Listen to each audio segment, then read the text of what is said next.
Xo'p, hammaga assalomu alaykum. Xo'p, hozirgi vaqtda bizlar Qorasuvda shu yil oxirigacha qurib bitkazilib topshiriladigan obyektimizda. Xo'p, hozir bu yerda nima jarayon ketmoqda? Bu yerni hozir yo'lni tikislayapmiz polniy. Bu yerda bolalar maydonchasi, parkovочный месtalar joylashgan bo'ladi va atrofda dom. Umumiy hisobda 5 ta dom tushadi. Bu devorning o'rtasida joylashib turibmiz biz hozir. Mana bu yoqda dom, ko'ringizda, bu yoqda krugovoy dom bo'ladi. G shakliga ega bo'lgan. Hop, ushbu majmuamizdan oxirgi chiqqan videomizdan keyin adashmasam 4 ta xonadon sotildi. Yana qolgan bo'lsa bitta 71 kvadrat qolgan. Bitta 76 qolgan, ikkita 103 qolgan. Bitta 103, 5 ta dona kvartira qolgan bor yo'q. Shu bilan yo'q. Bu qolmadi shu bilan. Tugadi mana. Xudoga shukr, hujjatini tugatdik. Xalq rozi, bo'lishimizdan davolangan. Jarayon bilan ketmoqda, o'z vaqtida, sifatli, ham chiroyli. Oddiy uycha emas-da, mana ochiq kafel, fasadi. Juda bir nima. Uyga kelayotgan mehmon ham "O" deydi, uyingizni ko'rib, "Uyini qara" deydi. Oddiy travertin emas, plyus tomonlari. Hamda mana birinchi qavat magazin splashnoy. Mana shunday podyezddan chiqasiz. Mana bir 50 metr ham yurmaysiz. Shundan keladi shunday magazin. Yana 50 metr yurasiz apteka. Yana 50 metr yurasiz yana bir nima. Hamma narsa bor. Qisqa qilib aytganda. Endi sizga maktab kerak. Maktabni nima qilaman deysiz. Maktab mana shu domni ko'ryapsizmi? Ana shu domni shunday orqasida. 82-maktab. Bolalaringiz ham shunday chiqadi 50 metrdan keyin maktab. Qap kiradi, darschasini qilib, qaytib keladi yana. Siz ham xursand, quloqingiz tinch. Endi bog'cha kerak sizga. O'sha maktabning oldida bog'chasi ham bor, bonusiga. Bu ham kerak bo'lib qoladi sizga. Farzandlaringiz, nevaralaringizga yaxshi niyatda ilohim kerak bo'lsin albatta. Yana nima sharoit kerak? Keng poliklinika. U ham bor. Shu bog'cha, maktab, shu ikkalasining orqasida shunday poliklinika. Ana ishimiz kam tushsin, ilohim poliklinikaga endi baribir ham aytib bo'lmaydi. Ammo ichida tug'ruqxonasi ham bor, yaxshi taraflaridan biri. Undan yetmaganiga Qorasuvni boshida birinchisining oldidan kirishda ham tug'ruqxona bor. U ham katta. Bu sal kichikroq endi poliklinikaligi uchun. Xo'p. Xullas nima demoqchiman? Agar bu yerdan xonadon xarid qilsangiz, aniq afsuslanmaysiz. Chunki deyarli tayyor, bo'lib to'lashga, sharoitlari zo'r, infratuzilmasi undan ham zo'r. Agar uyingizda gaz muammo bo'lsa, 2 marta keng datda. Men sizga gazni ko'rsataman. Gazning ko'pligini ko'rsataman sizga. Gaz sherda hammasi. Hamma gaz ana sherda.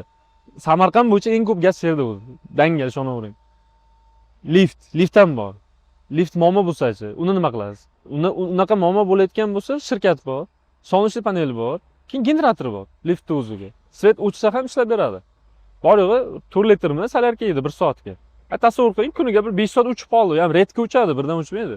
5 soat uchib qoldi. 20 litr solyarkasi ketdi. 20 litrni mana shu aholi soniga bo'lib yuborasiz. Nechi puldan 10 ming so'mdanmi uchadimi yo'qmi aniq emas. Xo'p, hozirgi vaqtda bo'sh xonadon qaysi domimizda mavjud? To'g'ridagi xonadonimizda yarim fasadini qilib bo'lganmiz o'zi. Daqiqaga o'tamiz, xudo xolasa. Shu domimizda bularda 103 kvadrat 3 xonalik 5-etajda qolgan. 71 kvadrat, 76 kvadrat 2 xonaligimiz bor. 9-chi, 10-chi, 11-chi qavatlarda. Tepa qavatdan cho'chimang hech qachon. Chunki tepa qavatda birinchi o'rinda hasharot kam, hasharotchilar chiqmaydi. Xo'p, lifti bor. Liftdan umuman xavotir olmang, chunki Qorasuvning o'zida 90% yashaydigan aholilar soni baland qavatda yashaydi. Biron marta eshitganmisiz liftda muammo boshqa? Agar shunaqangi muammo bo'lsa, bo'lganda ham odamlar yashamardi. Har kuni 15-etajga chiqib tusha olasizmi o'zingiz misol uchun? Savol sizga. Chiqib tusha olmaysiz albatta. Yashagingiz ham kelmaydi. Yashamaysiz, avtomatik yashamaysiz prosta. Bu yerda unaqa sharoit emas. Sharoit yaxshi, xudoga shukr. Liftdan tortib, to благоустройствогasigacha hammasi bor. Xo'p. 9-chi, 10-chi, 11-chi qavatda 2 xonalar qolgan, keyin 103 kvadrat 5-qavatda. Bularni to'lov shartlari qanday o'zi? Qay holatda olishingiz mumkin? Boshida kamida 30% boshlang'ich to'lov to'lang. 40% emas, 50% emas, 100% ham demaymiz. Shunaqa ham demadik, hay, mayli. Boylig'i 30% to'laysiz, qolganini 30 oyga kam bo'lib to'lab, foizsiz uzayotasiz. 2 yil bosib yeyib ichmay bitta kvartira olasiz. Bo'l, nima kerak sizga? O'zi odamzod hayotida o'rtacha bitta ikkita kvartira oladi. Bitta ikkita. Olsangiz ham yaxshi joydan oling. Nima qilasiz mayda-chuydan? Ana bitta yetib qoldi. Ertadan ko'chib kiradi misol uchun. Unaqa cho'zilib, qurish cho'zilaydigan, endi ko'tariladigandan ko'ra mana marhamat. To'lovni qiling, uyingizni oling, baxtingizni ko'ring. Qisqa qilib aytganda. Xo'p. Xo'p. Gapni dangali 30% boshlang'ich to'lov qancha bo'ladi? Tak, masalan, 71 kvadratlik xonadoningiz. 30% 150 million so'm bo'ladi. 150 million so'm to'laysiz. Tak, 71 kvadratlik misol uchun xonadonga 150 million to'laysiz boshida.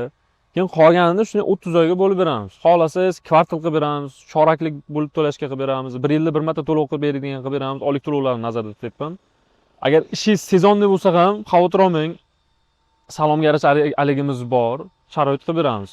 Ya'ni 6 oyda bir, 4 oyda bir to'lov qiladigan imkoniyatlarni qilib beramiz. Grafikni to'g'rilab, chiroyli qilib beramiz. Bizning asosiy maqsadimiz sizni to'la olmay qolishingizdan emas. Siz shu xonadonni olib, o'zingiz manfaatingiz uchun ishlashingiz. Bizning asosiy maqsad shu. Baribir ham siz bilan kelishamiz, xavotir olmang, qo'rqmang. Endi hammasi Allohdan. Hammasi Allohdan. Peshanada ko'rganda bo'ladi baribir. Harakatni qilsak bo'ldi. Amalni qilib qo'ysak bo'ldi. Bari zo'r bo'ladi xudo xolasa. Yana nima derdik? Batafsil ma'lumot olish uchun pastdagi raqamlarga qo'ng'iroq qiling. Sizlar bilan Dilshod Iskandarov. Sog' bo'linglar, salomat bo'linglar. Xayr.